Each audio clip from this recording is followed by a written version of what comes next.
and welcome to ASI 45-minute series. I am Raida Kotb, ASI Learning Specialist, and today Neill Wilkins, Head of Migrant Worker Programme at the Institute for Human Rights and Business, will be talking and addressing modern slavery in the ASI Performance Standard. So with version 3 of ASI Performance Standard set to be published in May, criteria related to human rights and in specific labor rights have all been seeing significant provisions. Entities certifying against the performance standard will be asked to publicly disclose a modern slavery statement. So Neill Wilkins here, who is a member of our Standards Committee and Human Rights Working Group, has with other members been developing these criteria related to the guidance over the last 2 years.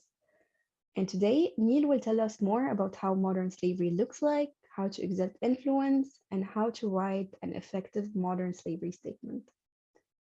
Before we delve into details, I'd like to draw your attention to the Code of Conduct and the Acknowledgement of Indigenous People, which you can see available on our website.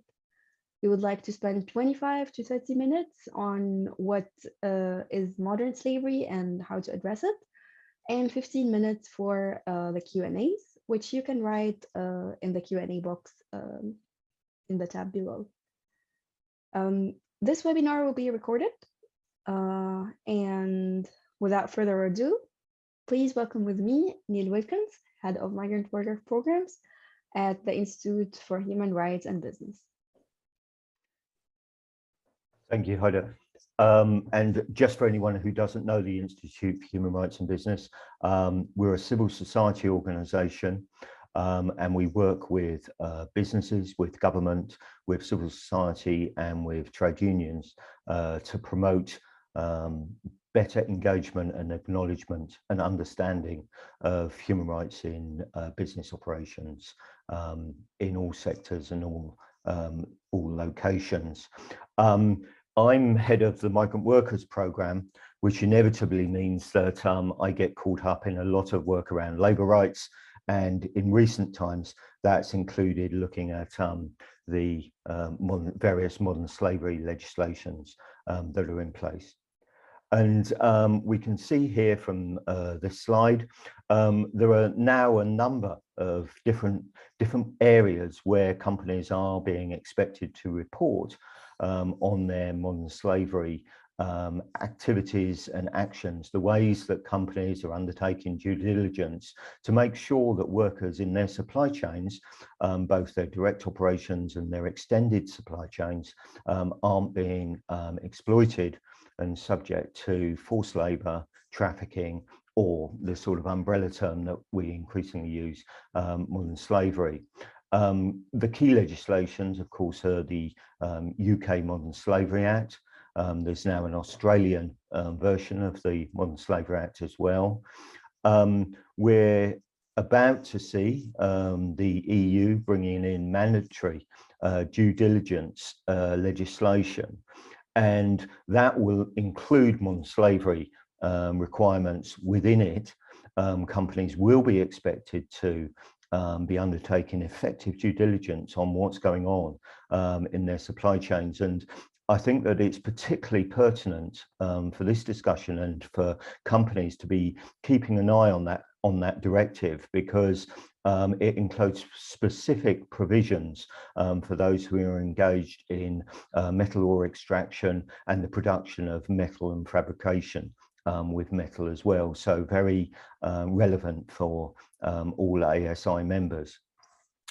A recent phenomenon as well has been in the US, where we've seen goods that are deemed to have been produced via modern slavery being stopped and held at the US border until effective remedy has been made. Large shipments of various products, from agricultural products through to textiles, through to PPE equipment, has all been stopped at the US border until companies can prove that it hasn't been the subject of forced labour and trafficking, or that effective remedy has been made.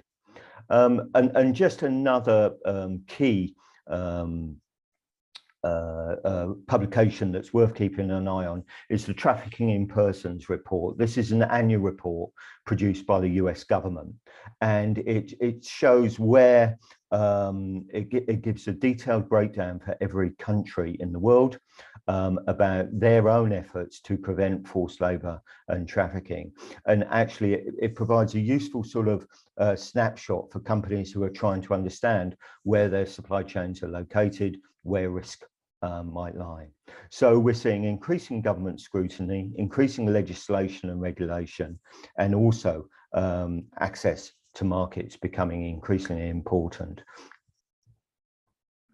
We're also starting to see benchmarking being used by investors. This is a benchmark for the apparel and footwear industry, but other industries are starting to fall under various benchmarks. There's the corporate human rights benchmark, and there's the Knowledge Chain also do a benchmark for the ICT industry, which would include many aluminium products there as well. And so very often aluminium products will be part of others' supply chains, and so increasingly coming under the view of investors via various benchmarks as well. And for companies as well, you know, making sure that your house is in order with regard to modern slavery, and that you're undertaking effective due diligence and prevention strategies will become a question that's increasingly asked by investors too.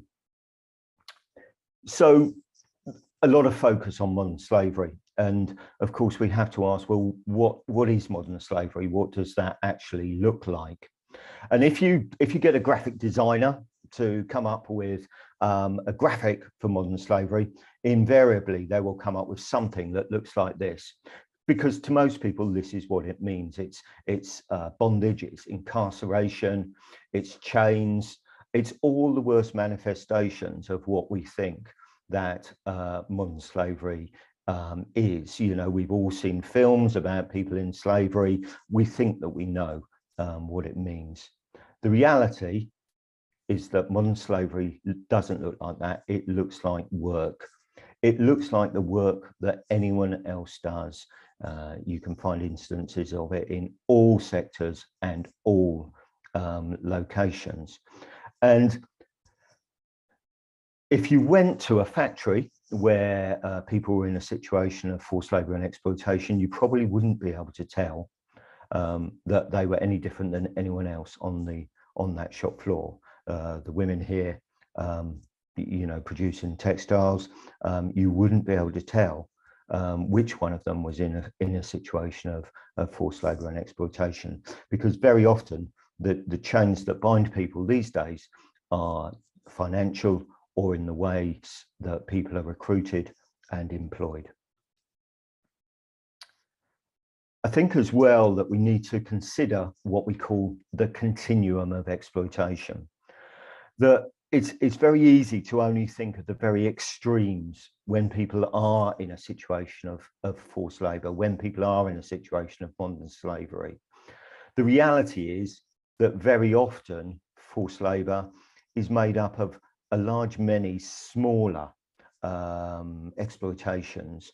It would be scams around pay, conditions, maybe retention of documents, a whole load of smaller exploitations that on their own don't seem to matter, but when you add them all together can put people into a situation of forced labour, usually because they're in debt.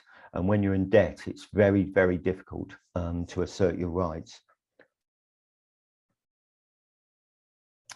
The ILO, that's the International Labour Organization, have come up with these indicators of forced labour. You know, most of them I think that we can see would lead to situations where people were very in exploitative situations, were very intimidated, and again were unable to assert their rights. And you know, just some of these indicators might be present in certain circumstances, but in other situations people might be subjected to the whole. But we'll send a link round with these ILO indicators of forced labour, just so everyone can sort of understand. The main ones are the ones down the bottom here. Retention of identity documents is really common for migrant workers in particular. Withholding of wages and debt bondage. Once workers are in debt and having to pay for accommodation, having to pay their families, if they're migrant workers, very often they're having to pay recruitment fees, then anything that withholds and holds back wages from them is likely to put them into situations where they become vulnerable. And so those things are exploitative in themselves, but they also then become vulnerable to further exploitations, because again, you're not in a situation where you can say no. If you're owed money by an employer, you're not going to up and leave. And sometimes workers can be in debt for, can have their wages withheld for quite some time. And this is a very, very common form of exploitation. Another very common one for migrant workers, and this is an area that I do a lot of work on, is around the fact that many migrant workers are charged recruitment fees to secure employment abroad, and very often that would amount to maybe a year's salary. Those are the sort of sums we're talking about, several $1,000s for migrant workers, and so this is really common practice, particularly in the global south and southeast regions.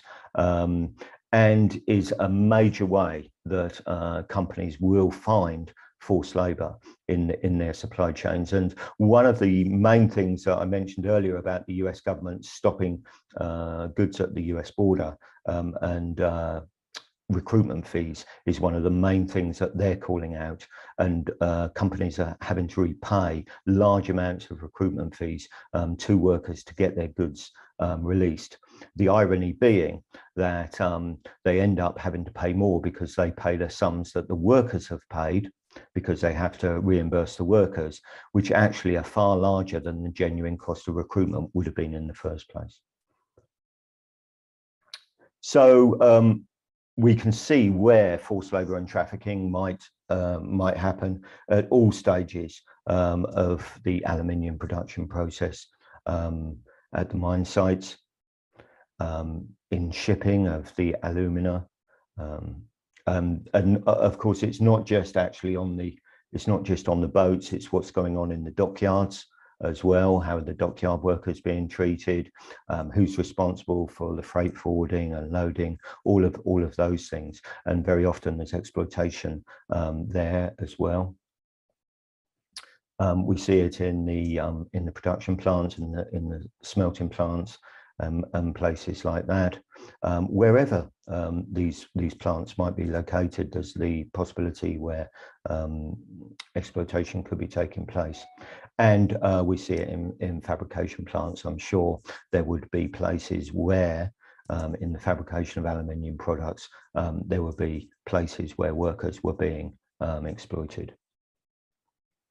Oh, and sorry, and scrap recycling as well is, very often a very unregulated part of the industry, employing large numbers of low-wage, low-skilled workers.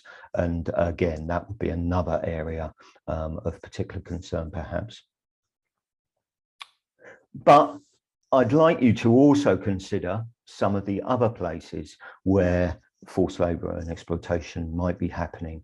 And it's in the ancillary services around your operations where you might also encounter this. When we were debating whether to put a modern slavery requirement into the ASI standard, many of the company representatives were saying, well, we know that most of our operation is in Europe. We know that everything is fine. They were imagining that all exploitation would be going on in the global south, and of course that's very much not the case.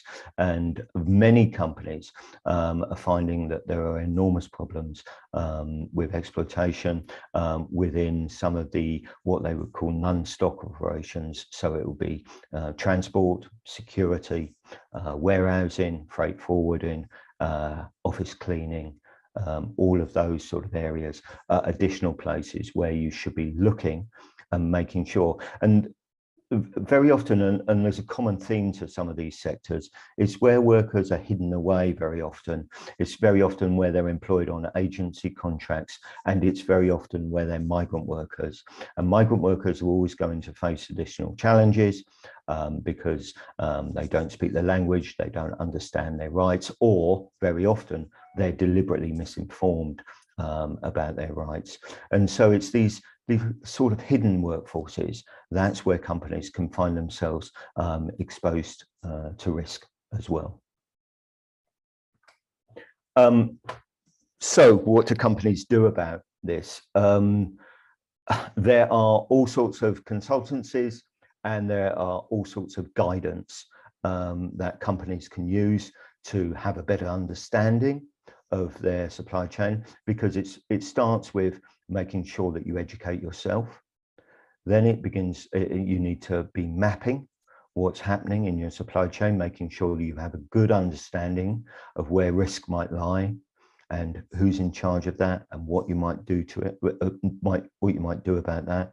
It's examining your processes, where are the weak points within your processes, and it's about examining your relationships with other businesses, who's supplying particular services to you at given times. Sometimes that might be agency workers who are working directly on your sites. They're not your employees, but they are your workforce. And if ever there was an issue with modern slavery, the press wouldn't care that they were employed by agency X. You can't hide behind the contract. It would be your company's name that was listed in bad publicity or reputational damage, or not being able to access markets. We would recommend this guide produced by a Finnish organisation called Uni. It's really very good, and it will take you all the way through your supply chain with the steps that you should be taking at any stage. But there are lots of other guides to these available, and lots of consultancies who will charge you a fat fee for helping you work your way through this. But working the way through it is really important. But this is the guide that we would recommend. And then finally on to modern slavery statements. So the idea of a modern slavery statement came about as a way of trying to make sure that companies were doing what they were expected to do, that companies were walking the walk as well as talking the talk. And so the idea of a company producing a modern slavery statement followed on from some work that had happened in California, and then the UK government picked it up and thought that it would be a good idea for larger companies to produce an annual statement on the efforts that they were making to reduce the chances of exploitation in their supply chains. And in the UK legislation, there's sort of 6 parts. I won't read them out, but you can see those 6 parts here. And again, we would recommend this recommended content for a modern slavery statement that was produced by the organisation CORE in association with anti-slavery. It's good guidance. It's really straightforward. It only takes 4 or 5 pages. It's a good way of making sure you can understand what ought to go into your modern slavery statement. Now, the 3 things that we think are really significant in the Modern Slavery Act and that should be part of your modern slavery statement, whether you are subject to the Act, whether you're based in the UK or Australia. You might think, well, I don't need to do this, and I don't need to do it annually or make it publicly available. But these are the things that are really important. The fact that it's annual allows you each year to show progress, to show the areas that you've identified where you are going to be doing additional work, undertake additional due diligence, engage with different actors, whatever the things are that you decide to do to tackle modern slavery in your operations. It's a way of charting progress and showing that you know that producing a modern slavery statement isn't just a one-off. It's all about continual due diligence and making sure that you're staying abreast of developments. That could be global developments. We'll talk about that in relation to Ukraine, for instance, in a minute, but also where investors are looking, where legislation is coming in, all of those things. So it's really important that actually it's an annual statement and that this becomes part of normal company reporting. And this is exactly what we should expect from best practice companies, the sort of companies who join ASI. It's important that it's publicly available. That way that, you know, it's not just an internal document. We always look for more transparency for companies. We realize that this isn't always easy. And, you know, for companies to admit where there are gaps or things haven't gone to plan is always difficult. But making as much information as you're able publicly available is a really significant step, and again a hallmark of a best practice company, because bad things happen to good companies, and you know we all accept that, and you shouldn't really judge a company who find modern slavery in their supply chains. It's an admission that you're doing the right thing rather than an admission of failure, and so you shouldn't judge a company if they find modern slavery, because it means that they're looking. The companies who say that they don't have it are the ones that we should be going after, because inevitably they do. You'll find it absolutely anywhere. So any company who produces a statement that says they have a zero tolerance of modern slavery and think that that's it, they're done and dusted, and that they've got it in all their supplier agreements, are being foolish in the extreme, because it inevitably will be taking place somewhere in those companies. Firstly, that leaves workers exposed to risk, but also it leaves the company exposed to operational and reputational risk as well. And then the final part of this is that it's executive sign-off. So UK modern slavery statements and Australian modern slavery statements have to be signed off by somebody at executive level. And increasingly, actually, we're starting to notice a trend that that's the CEO. This is a very good thing, because it takes responsibility for this away, well, not exactly away, but previously, it was the responsibility of the CSR department, the sustainability team, or maybe even the buying team. And nobody else in the company, it was as if nobody else in the company had to worry about that. Now we're starting to move away from a situation where we have sort of bolt-on CSR departments in many companies now. And we're seeing that this the responsibility for these issues is becoming part of many other functions within companies as well. So executive sign-off means that everyone within the company realizes their responsibilities under producing a statement, and what they need to do about it. And inevitably we find that people take it far more seriously if they know that the CEO is going to be putting their name to it. I won't spend too much longer. Anyone who is interested, I wrote there's no reason that a modern slavery statement needs to be dull and lifeless. It is possible to inject a lot of good information about your company, the way your company acts and operates, the way your company views itself, and the way your company is a brand. And so don't think that modern slavery statements have to be dull and lifeless. It can actually tell you a great deal about a company that will be appealing to customers. It will improve your relationship with government and within trade associations and things like that, but also might help you attract employees. Employees increasingly tell us, you know, they want to work for companies who do the right thing. So a good modern slavery statement is a big statement of intent about the way that your company operates. But you might enjoy reading this blog that I wrote a year ago. And finally, if you wanted to have a look at a couple of good modern slavery statements, I picked out these two. They're from two construction companies, but I thought that they were quite good because they included most of the elements that we would like to see in a good modern slavery statement. They're comprehensive, they're signed off at executive level, they show areas where they know that they need to improve, and they set themselves a series of goals for improvement and things like that. So that's a couple of good ones that you could potentially have a look at. So I hope that that was helpful and useful to you. I don't know what the situation is with any questions that come in, but I'm very happy to try and answer any questions, or from anyone on the call, or from Haida or Camille, who've been monitoring the chat. Thank you so much, Neill. I mean, we have a couple of questions. Let me start with the first one, which refers to the ILO indicators. And the question is, do these carry all the same weight?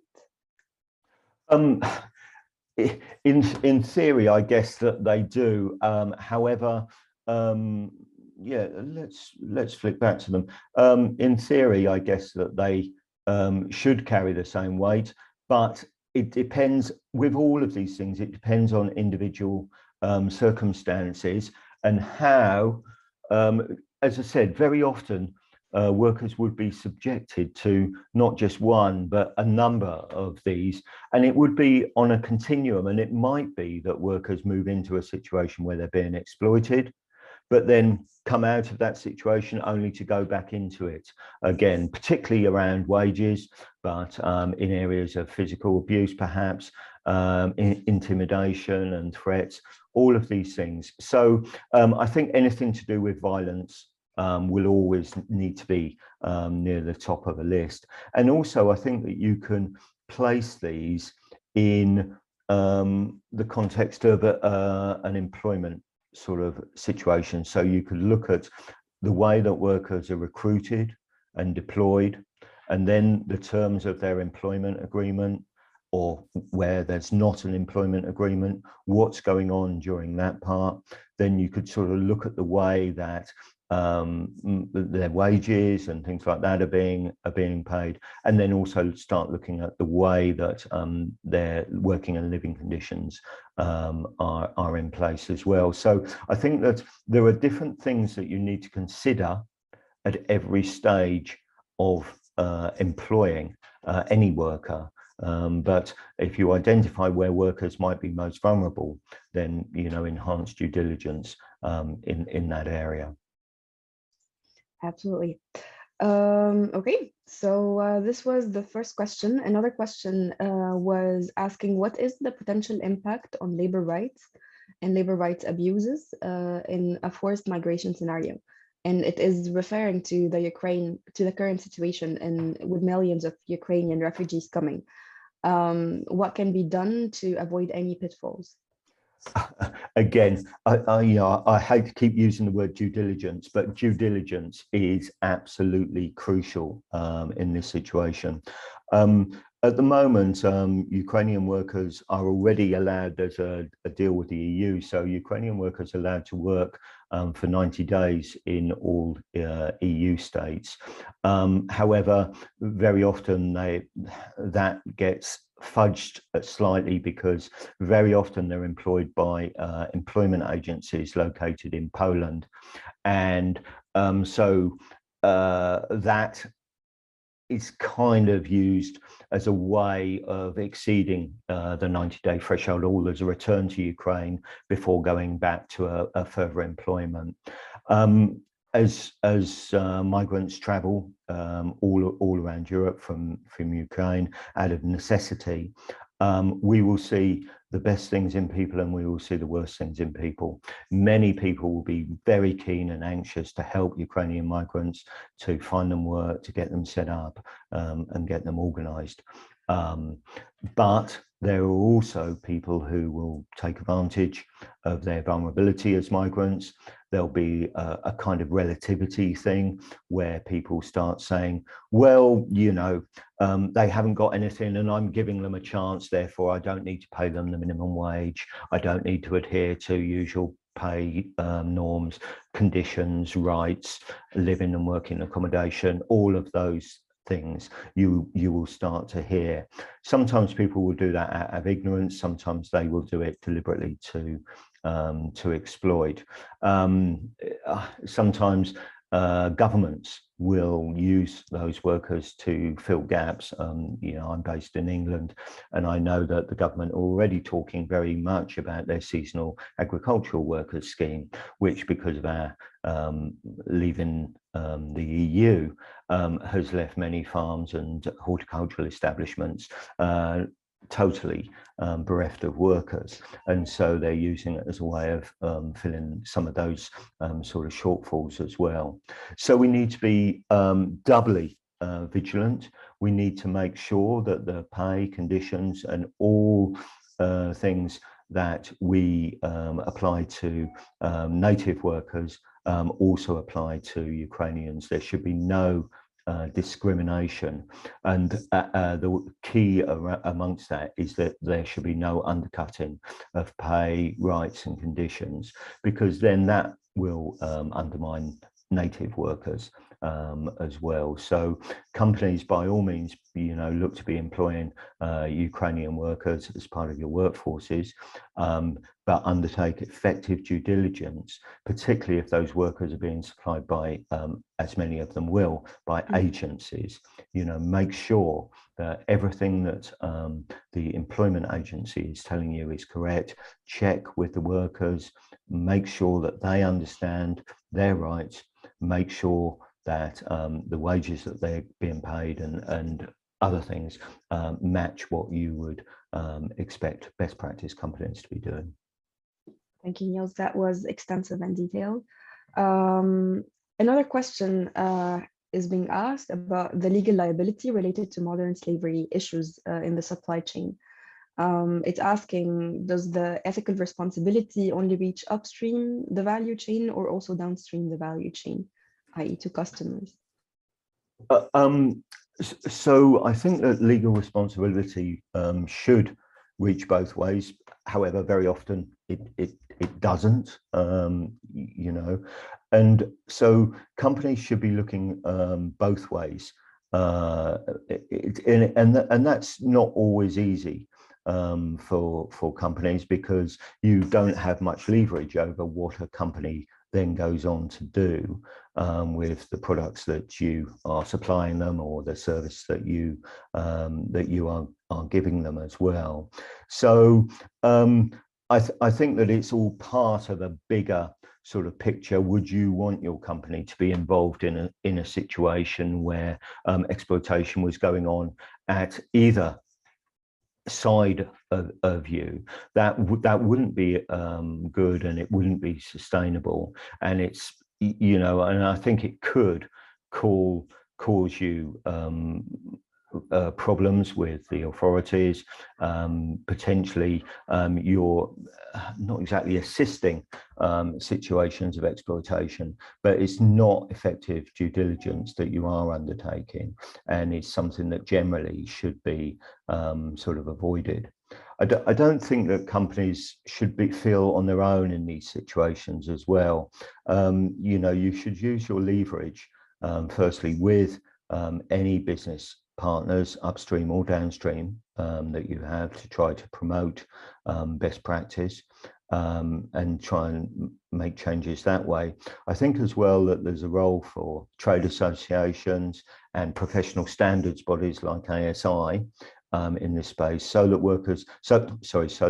companies don't feel alone in these spaces and can act collectively. And of course, at the end of the day, we very often need the backstop of government in this place. And you know, it's unfortunate that, you know, governments very often pay lip service to preventing modern slavery, but they don't put in place the effective legislation, or sometimes there's no absence of effective law, but it's not effective because there's a lack of enforcement. And things like labour inspections aren't undertaken, licensing of recruitment and employment agencies aren't undertaken. Sometimes that's lack of capacity, particularly in the global south. Sometimes it's lack of political will. And sometimes it's a product of rampant corruption and all of the other things that we sometimes see. So there's a role collectively for companies to talk to governments about the level playing field that they expect to see in order that they can operate and compete fairly within the law. In the same context, like there is another question that is asking, is there a process for reviewing the modern slavery statement? Let's start with this one and then see where it takes us. So there is, so for UK modern slavery statements, there is now a register where you can place, where you're expected to place your statement.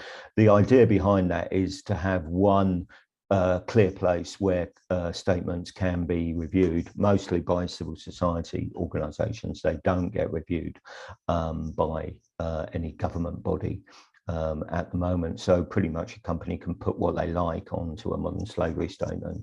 But having everything in one place so that they're all very easy to find, the idea behind it is that it will allow sort of compare and contrast mechanism. So you could call out a company and say, well, look, company X are doing far more than you. I don't understand you operating in the same operating arena. I don't understand why you feel that you're not coming across these problems, perhaps.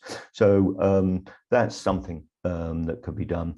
It might also be that you know, companies' modern slavery statements had to go with their ASI audit report, clearly indicated, and so that would be another place where there would be increased scrutiny. It could even be that there was a register of ASI modern slavery statements, all of the modern slavery statements from ASI members. That might be a very interesting way that we could examine, compare and contrast, and for companies to learn, actually, because if they see what other companies are doing, it might inspire them or give them guidance on where they perhaps ought to be looking as well. So perhaps we could have maybe a voluntary, in the first instance, register of ASI members' modern slavery statements. If you're doing good work, you shouldn't be afraid to put it out there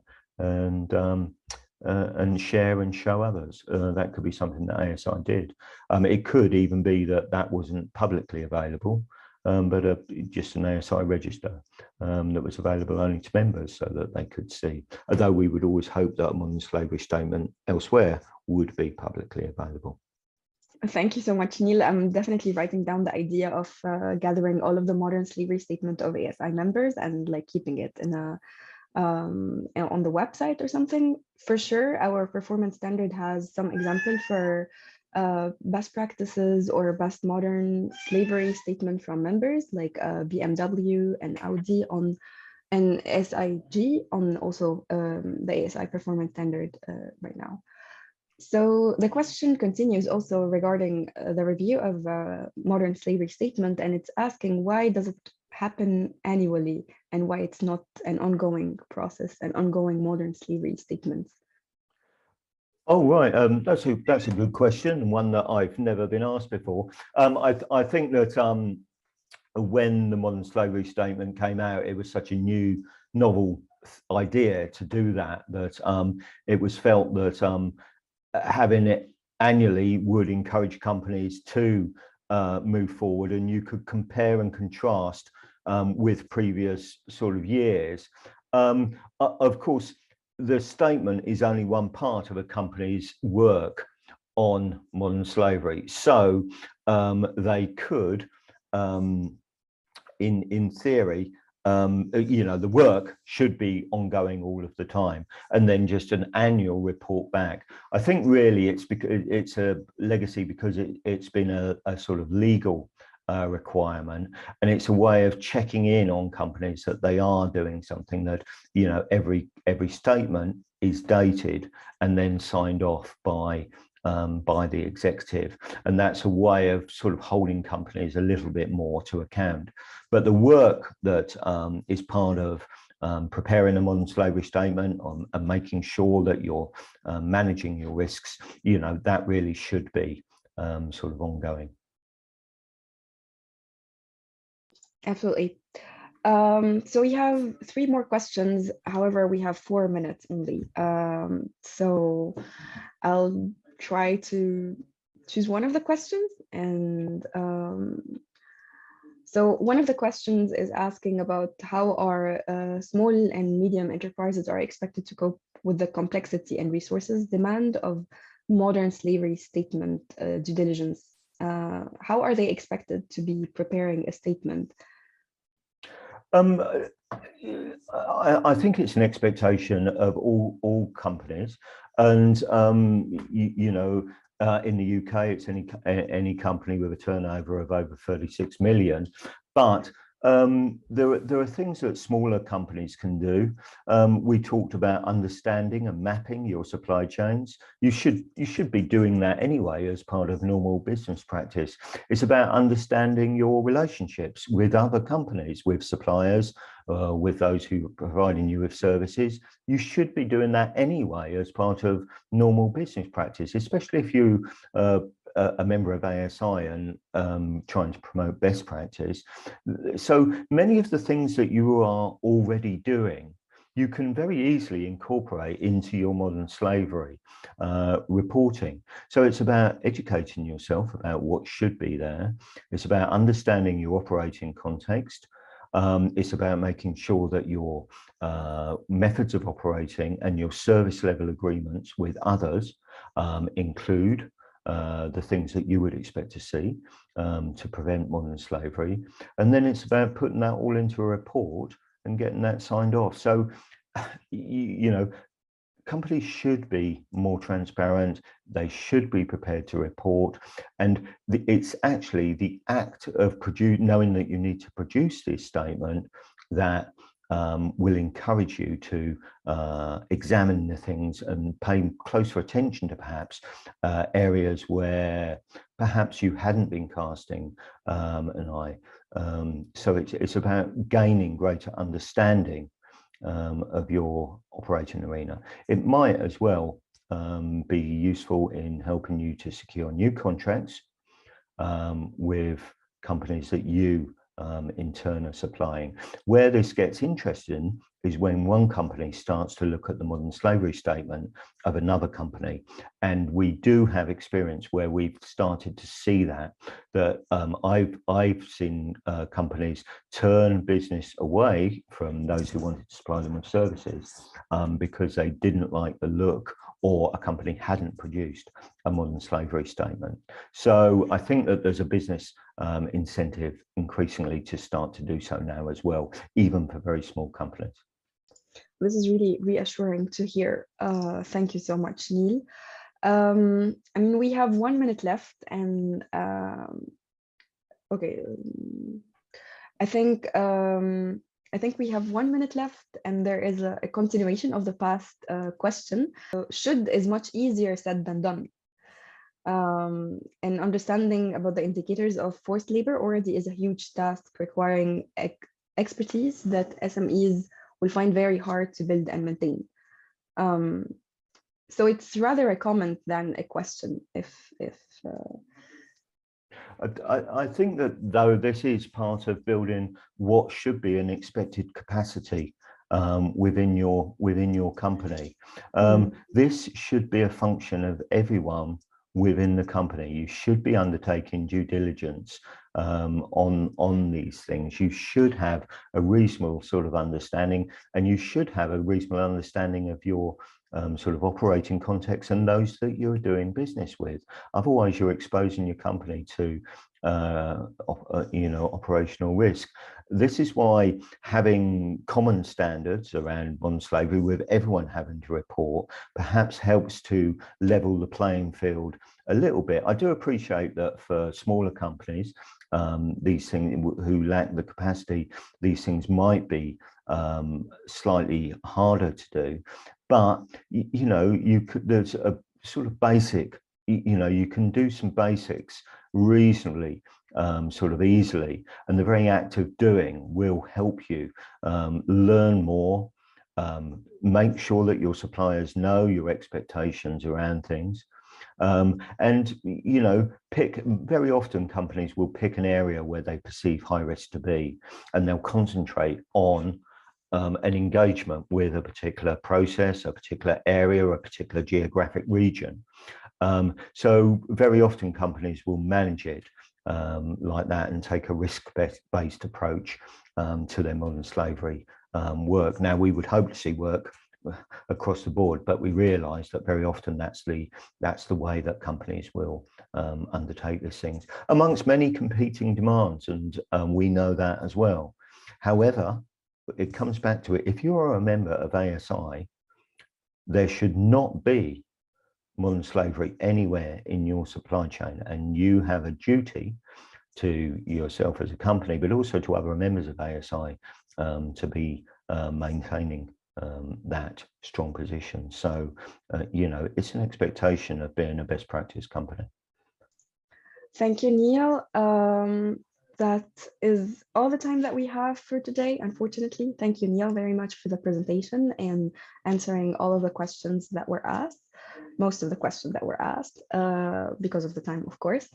Thank you all for participating in today's webinar, and yeah, see you in future 45 minutes.